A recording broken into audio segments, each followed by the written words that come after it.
I found a disturbing tape that my wife and her ex-husband filmed on their wedding night. My name's Jose, and I, 49M, have been married to Kelly, 42F, for 6 years. We met at Mexico City International Airport in 2014. Both of us were waiting in a restaurant for a late-night long haul to London. The pretty stranger quickly clocked my black epaulets, each bearing 4 yellow stripes, then swiveled in her bar stool to smile at me. It was an unconvincing smile, I remember that. She looked like she'd been crying. I often recall that very first night, waiting in the restaurant at the airport, staring down at my phone while secretly hoping that Kelly would talk to me again. There was an unease about her, but also a strange magnetism that I couldn't turn away from. She was perched on the bar stool, shoulders tense, constantly glancing toward the window overlooking the runway. Something about the planes seemed to both frighten and comfort her. I remember she kept running her index finger around the rim of her glass, producing this faint, almost ghostly ringing. When our flight was finally called, I watched her leave the restaurant. She looked back only once, catching my eye with an expression that felt like a silent plea. I wondered then if I should offer more than a joke about flying for dummies, but social convention told me to stay professional. Of course, that's not what ended up happening. I found some flimsy excuse to be near her seat after takeoff, walking up and down the aisle just to make sure she was all right. Kelly had tears in her eyes as she pretended to watch some in-flight movie. The bruise on her wrist, light but visible, made me shudder. I'm no stranger to domestic arguments. I'd seen them in my extended family before. Yet something about that bruise told me this was different, more sinister. Once we landed in London, I spotted Kelly in the arrivals hall. Michael wasn't there to greet her, obviously. She'd come alone. She hesitated near the baggage carousel, as though waiting for something or someone to materialize, perhaps some shred of hope that her life hadn't derailed. In a moment of courage, I approached her. I recall my heart hammering against my ribs as I pretended to help hoist her carry-on from the belt. She gave me a timid smile and then burst into quiet tears. We didn't exchange phone numbers right away. Too complicated, we agreed. But I told her I was staying at a hotel near Paddington for the week, and she wrote the address down on a scrap of paper. For reasons I couldn't fathom at the time, she insisted that she might need a place to hide, but would only come if things got unbearable. I remember feeling simultaneously excited and deeply apprehensive. Something told me this was the beginning of a dangerous entanglement.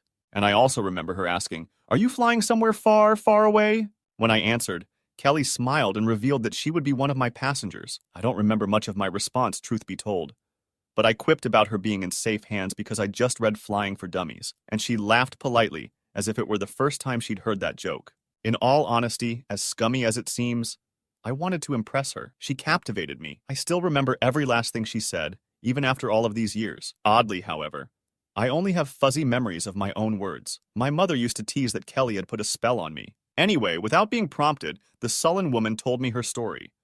That she'd booked an early flight home in the middle of her honeymoon because her husband, Michael, wasn't the person he'd purported to be. He was an abuser, a liar. "And he's making me tell lies too," she said. "He emptied me." That bizarre and unsettling choice of words would ring in my head for the next decade. And only yesterday, after finding and watching that cursed tape, did I finally understand what Kelly meant. I think 10 years ago, she might have been warning me to stay away from her. I think that had been a glimpse of the real Kelly. But I'm not making sense. Let me explain. Everything could have ended with that conversation. We could have parted ways. I wish we had, but I was compelled to see Kelly again. I know that's awful. It's not a habit of mine. Falling for a married woman, I just felt something indescribable. Something I now realize may not have been butterflies at all. That first week in London felt unreal, as though I'd stepped into someone else's life. My typical routine as a pilot or even as a traveler was overshadowed by a mounting urge to see Kelly, to understand her. She agreed to meet me for a coffee at a small cafe near her hotel. The morning was gray and damp. Classic British weather, I thought. But Kelly arrived bundled in a coat far too heavy for the mild chill, as though she were bracing for a blizzard. She confessed that she slept with the lights on, that she kept jerking awake at the slightest noise in the corridor. Her nightmares, she explained, always ended in the same way. She was trapped in some tiny room, walls pressing in, with 1,000 voices whispering at once. Her anxiety about returning home to Michael hung over her like a looming thundercloud. "He won't let me be me," she muttered, stirring her tea in quick, frantic circles. "He keeps telling me I'm not who I think I am." At the time, I assumed Michael was gaslighting her, planting seeds of self-doubt to make her feel crazy. But her eyes told me it went deeper than that. There was a kind of hollow dread in her gaze, a sense that she was battling with far more than a typical abuser. It was around then that I noticed tiny scabs on her forearms, like shallow scratches. I didn't ask. I didn't want to pry into every painful detail. I did ask whether she thought Michael might come looking for her in London, but she simply answered, "If he's with them, I don't know what he'll do." I tried to press her, with who? But she wouldn't say another word about it, quickly changing the subject to my job, my life, my family. That coffee turned into 3 hours of conversation, light banter peppered with sudden seriousness. I told her about my childhood in Mexico City, about how I'd grown up idolizing the pilots who soared above the congested streets, about my eventual training for commercial flights. She listened intently, though I could tell her thoughts drifted to darker places. It was as if part of her was always anticipating a sudden, silent approach from behind. I had a week in London before the return flight to Mexico. During those 7 wonderful days, I frequently met up with Kelly at her hotel. Said that I had to check on her. She was too frightened to return to her hometown in Cambridge, as she believed that Michael would be waiting for her, and she ignored my pleas to report everything to the police, which I'll admit seemed strange even at the time. Every subsequent visit to Kelly's hotel became an exercise in tiptoeing around her memories. One evening, she finally revealed a detail about Michael's controlling behavior. She admitted that he'd forced her to keep a diary of her thoughts, a kind of twisted journaling where he expected to read every single page. If she wrote something he didn't like, something that contradicted his version of reality, he would tear the page out and demand she rewrite it in the correct way. She demonstrated by scribbling a single sentence on a napkin. "Today I feel anxious." Then, underlining it, she whispered, he'd say, "Why do you feel anxious? We're happy. We're newlyweds. You love me, don't you?" Kelly scrunched up the napkin and tossed it aside. "It feels like all my words belong to him now," she admitted. "Nothing I say or think is truly mine." I asked her again to go to the police, or at least to consider a restraining order, but she just shook her head and gave me a pleading look, as though I'd never understand. And truthfully, I didn't. Not at that point. I had no inkling of the horrors she was hiding or how far Michael's grip extended. I simply assumed she was traumatized, that the official channels might help her. Yet Kelly's reluctance was absolute. She kept insisting, "I can't go down that route. It's not just me he's changed." When I demanded to know what she meant, she merely shook her head and said, "I'm not the only one he made into something else." Her voice trembled so violently that I changed the subject, concerned about pushing her too far. Still, our bond grew stronger with each passing day. We spent afternoons wandering along the Thames, stopping only to warm our hands around takeaway cups of coffee. At night, I'd return to my hotel or to the flight crew's accommodations, but my thoughts never left Kelly. I'd replay her words, her expressions, the fear in her eyes. The strangest part was that through it all, I felt a deep, gnawing sense of purpose, like I was meant to protect her, even if I couldn't quite understand from what. We quickly formed a bond, and things didn't end when I returned to Mexico. I visited Kelly every time I flew to England. After she moved to Brighton, a month later, I started taking the train to her new apartment. Believe it or not, I once took a short-haul flight from Paris to London just to see her. When I flew back to Mexico, I couldn't stop thinking about Kelly. The memory of her tear-streaked face lingered in my mind. She stayed in contact with me via short, cautious text messages, always from different numbers, always punctuated with brief updates. She moved to Brighton soon after, saying Cambridge was no longer safe. She wouldn't elaborate, but I could read the subtext. Michael, or whoever he truly was, might have tracked her down in her old home. I vividly recall one specific text that came in the middle of the night. "I saw him in my mirror." My heart pounded when I read that. It was so absurd, so steeped in dread. It wasn't a typical, "I saw him outside my window," or "he knocked on my door." She said, "In my mirror." When I tried to call, the line rang and then went dead. Hours later, a second message arrived. "Sorry, false alarm, just paranoid." In the following weeks, I'd wake up each morning to see if Kelly had messaged. Sometimes I'd find a short, "I'm okay," or a single emoji of a wave, as if to say she's still afloat. And whenever I had a London flight, I'd immediately let her know. She insisted on meeting me at the station, even if it meant crossing half the city. The train ride to Brighton always felt like a sprint to her side, heart racing, thoughts spinning with the possibility that something might be happening to her that very moment. Despite my own guilt for intruding on a married woman's life, albeit one who was separated under dire circumstances, I felt compelled. It was no ordinary infatuation. There was an undercurrent of something intangible, as though I'd stepped into a story already in progress. Something bigger than either of us was unfolding, and I was too entranced to look away. A year later, when our relationship inevitably became something more, I'd already made the decision. I wanted to move to England to be with her. I'd been training to become an airport technician, and I secured a job at Heathrow in late 2015. By early 2017, Kelly and I had bought a house together. In 2018, we got married. By the time our relationship evolved into romance, I'd convinced myself that I was doing the right thing, that I was saving Kelly from a doomed fate. I tried to rationalize it.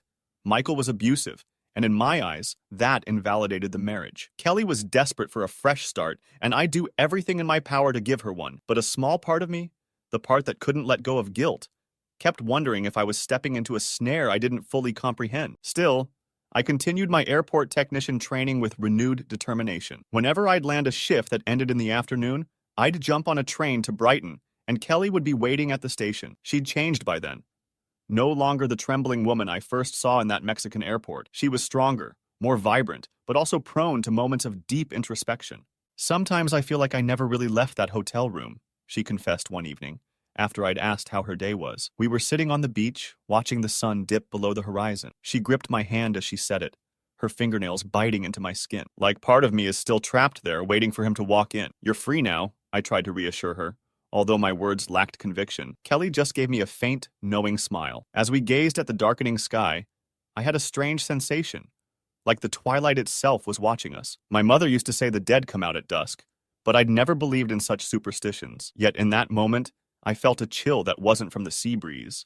Kelly must have felt it too, because she shuddered and leaned closer. "I don't know if I'm free," she whispered. "I think he's always going to be somewhere, just around the corner, waiting for me to slip up. Or maybe it's not even him I'm sensing, but something else." I'm obviously fast-forwarding through the ins and outs of our relationship, but Reddit isn't built for essays, is it? I'm here to tell you what I found yesterday morning whilst tidying a storage cupboard. Despite her lingering fear, or perhaps because of it, Kelly threw herself into building a new life. She found a modest flat in Brighton, took up a part-time job at a local gift shop, and began decorating her space with bright colors, soft yellows and pastel greens, to drive away the dreariness of her past. She insisted on painting a mural on one of the walls, a whimsical depiction of a sunrise that seemed to burst across the plaster. I helped her with the ladders, handing her paintbrushes and occasionally providing comedic relief by nearly toppling over. Oddly, every so often, I'd notice her pause mid-stroke, as if she sensed some presence behind the paint. She'd press her palm to the wall, close her eyes, and exhale. I'd ask if she was okay, and she'd just nod and continue painting, a forced smile on her lips. It reminded me of the unsettling way the hotel wall rippled in the video, except I had no idea such a thing had happened. Not yet. Our relationship solidified over that year, and soon enough the topic of marriage surfaced. I expected Kelly to recoil at the idea, but instead, she surprised me by confessing that she wanted to wipe away the memory of that first wedding, to replace it with something beautiful, normal, and safe. My heart soared at the notion, but a shard of doubt pricked my chest. Could I truly keep her safe from whatever haunted her? Nonetheless, in 2018, we said our vows. It was a small ceremony by the sea, just us, a few close friends, and a gentle breeze rustling through the dunes. Kelly looked radiant, happier than I'd ever seen her. For a while, I believed that the shadows of her past had finally been extinguished by this new beginning. Kelly's clusterfuck of clutter, as I like to call it, came tumbling out of the open door and washed over my feet, a stark reminder that weekends shouldn't be wasted on chores. If I'd been relaxing on the sofa, I might not have discovered what I discovered. Maybe Kelly would have disposed of her own clutter, and we would have lived a happy 50 years together. But life isn't a fairy tale. Even as we settled into our married routine, I'd catch Kelly sleepwalking or waking with night terrors. Her screams would reverberate through the bedroom walls, jolting me from dreams of my own. I'd hold her, telling her it was just a nightmare, but she would cling to me, trembling in a way that seemed beyond the usual post-nightmare jitters. At times, I'd wake to find her on the couch, staring at something in the corner of the living room. She'd say she heard scratching, like nails on plaster, but when I checked, nothing was there. "Do you believe in curses?" she asked me once, eyes bloodshot from lack of sleep. I opened my mouth to respond, but found no words. The old me would have scoffed at the idea, yet I'd seen enough cracks in the facade of normalcy to begin wondering if there was some malignant force playing with our lives. Kelly never showed me the old wedding footage, and I never thought to ask if a recording existed. I'd always assumed any videos of her marriage to Michael were destroyed, or that she couldn't bear to keep them. So, in a sense, I remained blissfully ignorant, convinced that while Michael had done horrific things, he was just a man, not a supernatural monster. I believed that with enough support, Kelly would piece herself back together. I never suspected there was something intangible weaving through the seams of her memories. But I was the one wading through the puddle of forgotten belongings. And what caught my eye during the tumble was a camcorder, surfing atop the junk heap which spilled out of its bag, landed at my feet. Now, fast forward to the day I discovered that camcorder. I'd finished dusting off a couple of cardboard boxes filled with old photo frames and random knickknacks, certain that Kelly wouldn't mind if I threw half of them out. She was always hoarding bits and bobs, from dried-out pens to chipped coffee mugs. My plan was to create a semblance of order in that cupboard. Before I knew it, the avalanche of possessions spilled out. I cursed under my breath at the sudden mess, but my heart nearly froze when I saw the ancient camera sliding across the floor. For reasons I can't explain, a wave of dread rolled through me. Perhaps it was an instinct, a subconscious warning that whatever I'd find on that tape would shatter my reality.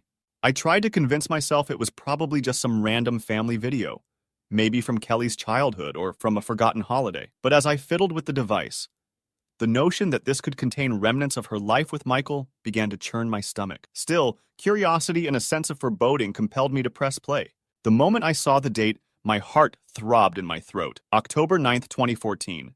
A date etched into her past, just days before our fateful meeting in Mexico. The screen flickered to reveal that unsettling hotel room, the soft glow of a bedside lamp casting elongated shadows on cream-colored walls. And there was Kelly, stepping into frame in wedding lingerie. My mouth went dry. Yet the discomfort I felt then was nothing compared to what I would soon witness. Watching the wall ripple, seeing my wife's terrified reaction to something invisible, something that defied natural explanation. It was like stepping off a cliff into an abyss. In that moment, I realized the years I'd spent loving Kelly were built around half-truths and unspoken horrors. I just never imagined the truth would be this unearthly.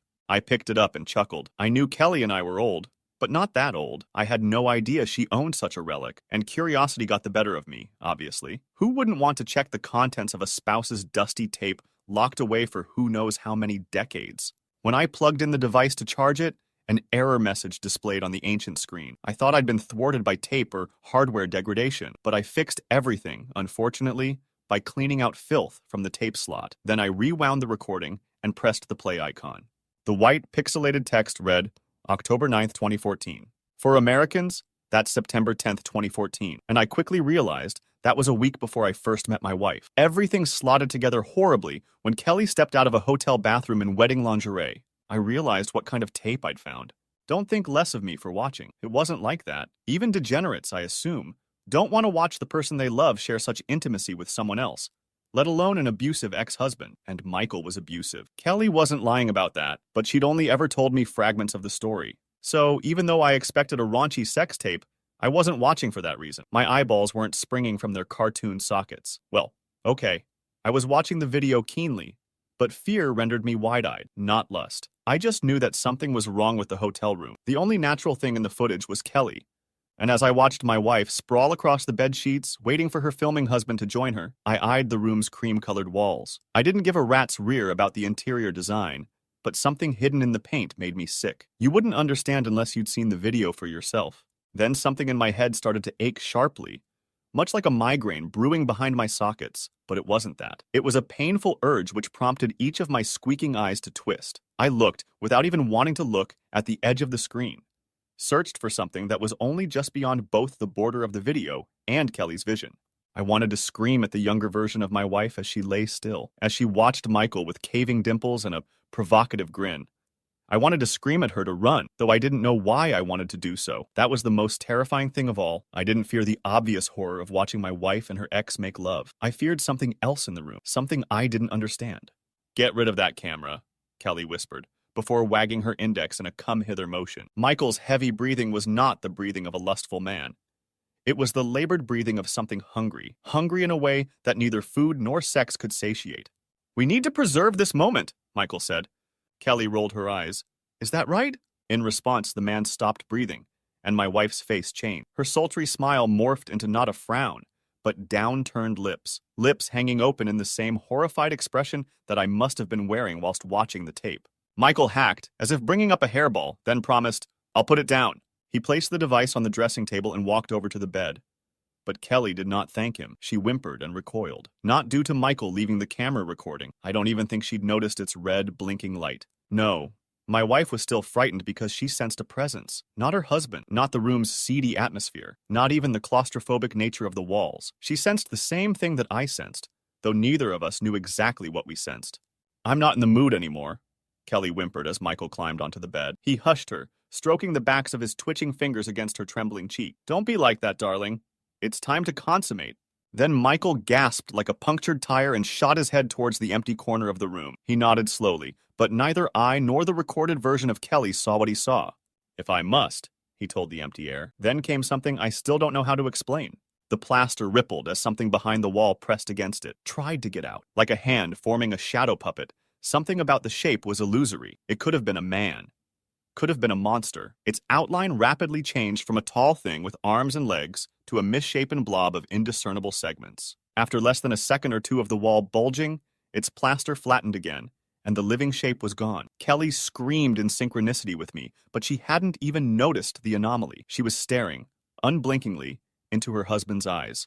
"What's wrong with your face, Michael?" she cried. What terrified me was that, even when the camera caught his face, I didn't see any supernatural change in Kelly's former husband. Didn't see anything other than a very human man. One with an unkind smile and dead eyes, perhaps, but still a man. However, Kelly saw something. Something I didn't. Still, all of that pales in comparison to what happened next. Michael thrust his hand into Kelly's open mouth, prompting her eyes to open just as widely. Her husband's whole forearm plunged into her jaws, muffling her series of screams. Then, my wife wriggled and squirmed as Michael propelled his upper arm down her throat, pushed deeper and deeper until his shoulder met her lips. Another impossibility followed, one that I still don't know how to put into words. Michael pulled his arm out of Kelly's mouth, and when his fingers resurfaced, they were holding something. Not my wife's innards. Not the innards I had expected, at least. There wasn't a speck of blood on the man's hand, but a wet, translucent film. It looked a little like either saliva or lubricant, but again, that wasn't what horrified me. Michael's fingers were clutching the hair of a human head, a head sitting at the top of Kelly's throat, like some wretched birthing canal. My wife's lips opened unimaginably wide, as did mine. I gawped in incomprehensible horror. She gawped simply to make room for that adult head to emerge, then gawped wider to free a set of shoulders and a torso. I uttered an entirely silent scream, believing that if I were to produce even the tiniest sound, something from within that footage would hear me in the future. But a slight whimper escaped once I'd identified the head. It was Kelly. A cloned version of Kelly was climbing out of her lips. Some fleshy Russian doll. That younger version of my wife was birthing an exact replica of herself, and the clone was screaming too, for it didn't ask to be born. The original Kelly's skin started to crinkle, crease, and shrivel into something smaller. The clone undressed, shed her former skin, reduced the original Kelly to a silky dress that dropped onto the duvet. Then the clone, the new Kelly, fell into Michael's arms, and she eyed the empty skin suit beside her. She may have been screaming through those open lips, but a white sound was drowning all other noises. A prickly static that dug into my flesh. That maddening racket was accompanied by a gangly shadow moving across the wall of the hotel room's entryway. A shadow with the vague appearance of a man, but the tape cut out before the stranger came into view. After I hurled the camera back into the cupboard, my mind reeled. My instinct was to destroy that tape, to smash it into pieces and forget the images. But some haunting curiosity, or perhaps a twisted sense of responsibility, anchored my hands. I couldn't bring myself to commit the evidence to oblivion. Somehow, I believed that tape might hold a clue to understanding what truly happened to Kelly and what might still be happening to her. Then her arrival home sent my heart into a frenzy. I remember wiping sweat from my brow, trying to compose a casual expression, but my reflection in the hallway mirror looked ashen. I was trembling like a leaf, and it felt as if the temperature in the house had dropped several degrees. When Kelly appeared in the doorway, there was no sign of her car outside, no jingle of keys in the lock. She was just there, like a phantom. The silence was suffocating. "Why are you so jumpy?" she asked in a soft tone that nevertheless carried an eerie undercurrent. My voice cracked as I tried to respond, but all I managed was a faint squeak. She held up the camera bag with a strange half-smile, a question in her eyes that I couldn't bring myself to answer. It was then that she jerked her head toward the corner, just like Michael had done. "If I must," she murmured, echoing him in a way that made my blood run cold. I couldn't stay. I bolted past her, half expecting her to tackle me or scream at me to stop, but she merely watched, her expression unreadable. Looking back on it now, I wonder if she was relieved that I fled. Relieved that I'd finally seen her reality. Heart on my tongue, I hurriedly thrust the camera back into the bag and tossed it against the back wall of the cupboard. And mere moments later, there came the sound of my wife's car pulling into the driveway, so I tried to compose myself, tried to forget the hellishness I had just seen on her old wedding tape. I looked out of the window at the driveway, but she wasn't in her car. And when I turned back to the kitchen doorway, I screamed. There, Kelly stood, hounding me with blank eyes and tight lips. with a face horribly white yet no whiter than usual. I realized I was simply seeing her true self. It had only taken me 10 years to open my eyes.